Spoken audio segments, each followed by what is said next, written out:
So we are coming to the end of the second week of our discussion for the November 2024 examination, and it means that technically we have about 10 weeks to go for the exam.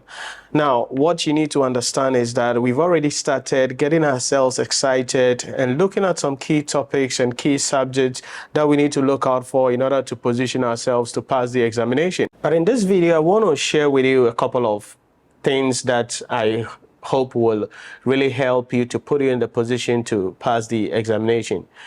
Recently, I had a discussion with some of my students in respect of finding out what really their problems are, and so that we can then structure our courses and then be able to help them to ultimately pass the examination. The reason why this is important to me is because I always say this, it is not just about, yes, you have attended lectures. It is not just about, yes, you have gone through the syllabus. It's not just about, yes, you have solved questions, but a lot go into your ability to be able to pass the examination.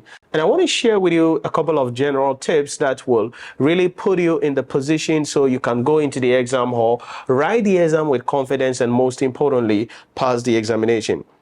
One of the key challenges of students to be able to pass the examination is time. And this is important because we only have 3 hours to go in the exam hall with a 15-minute reading time. And so within 3 hours, everything is done and you're either going to pass the exam or fail the exam. But many people's challenge is not just about the 3 hours and the fact that it's a limited time. The key challenge of many is to be able to allocate the time pretty well to questions in order for them to answer the questions they are supposed to answer to be able to pass the examination. But then it boils down all to complacency.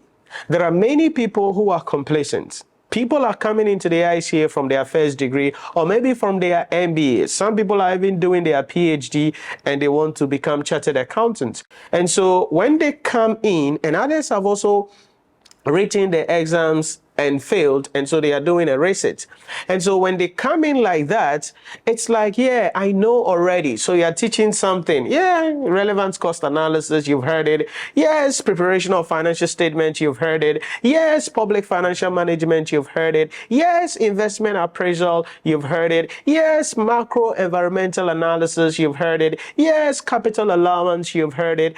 And so complacency makes a lot of people fail the examination. Because you see, immediately you tell your brain that, oh, this thing, I know it already, your brain literally shuts down and you will not be able to absorb anything further. So anything you want to study at all, and you are like, oh, this thing, I know about it, I've learned it before, immediately you are telling your brain that there is no need for any new information. And so for all of you out there who are having challenge, the first thing we need to deal with is complacency. Now, when you were doing your first degree, how were you like? Some of you were focused. You were really dedicated. You really put yourself down. You took everything step by step and you solved questions and you exposed yourself. You had discussions with people, and that was where you were able to get significant marks to be able to graduate at the end of the day.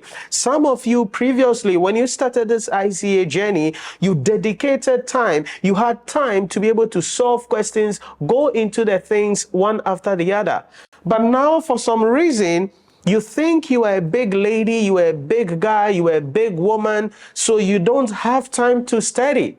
And so this is where you see many people throughout the period they're not going to be studying, but then 2 weeks to the exam or a week to the exam, they're going to take some miserable leave from their workplace and will think that they can put everything together within 1 week, within 2 weeks. But that is not going to work. A lot of you probably have done that over and over again. You keep failing the exam, but you are still repeating the same thing.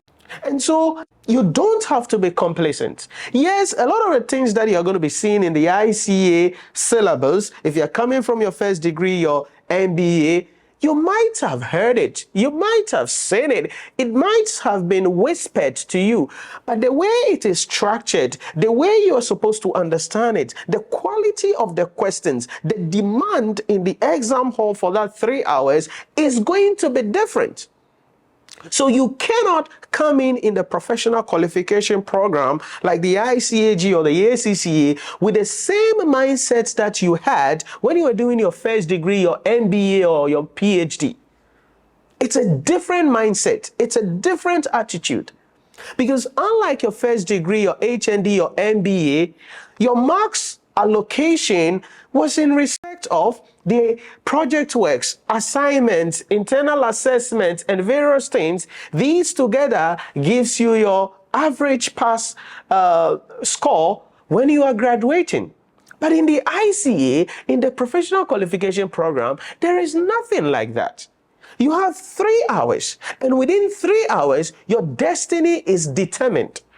Within 3 hours, you either going to pass, you have passed the exam, or you have failed the exam. So what it means then is that the mindset, the attitude, the approach, the way you study for the professional qualification examination is different, must be different from the way you see your first degree, your MBA, your MSc. And so the first thing that you need to really deal with is the spirit of complacency, which is linked to your mindset.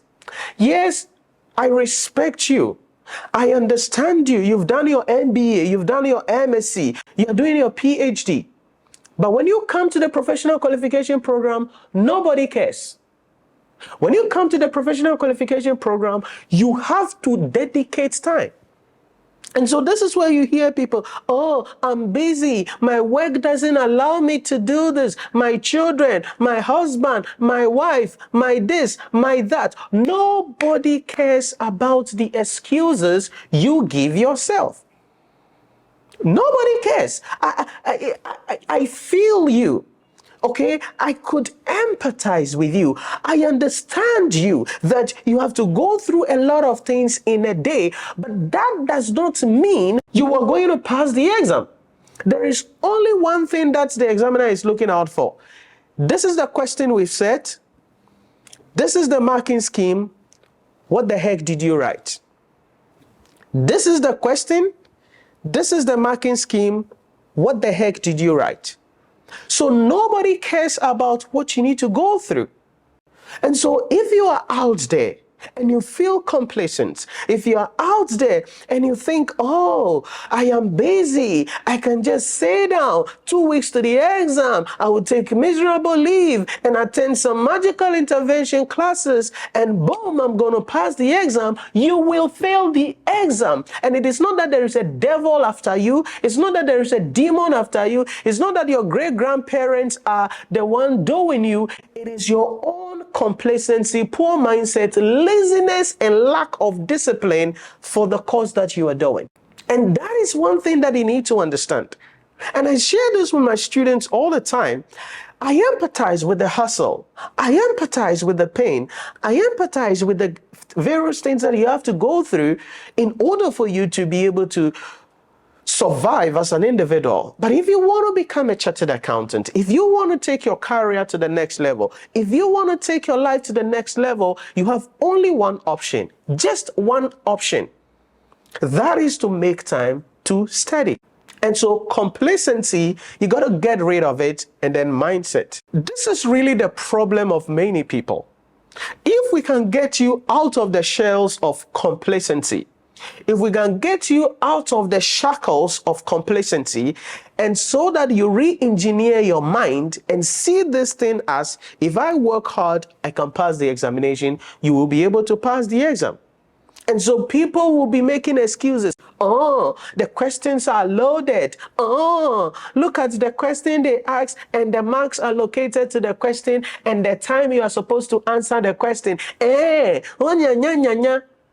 Nobody cares about your whining.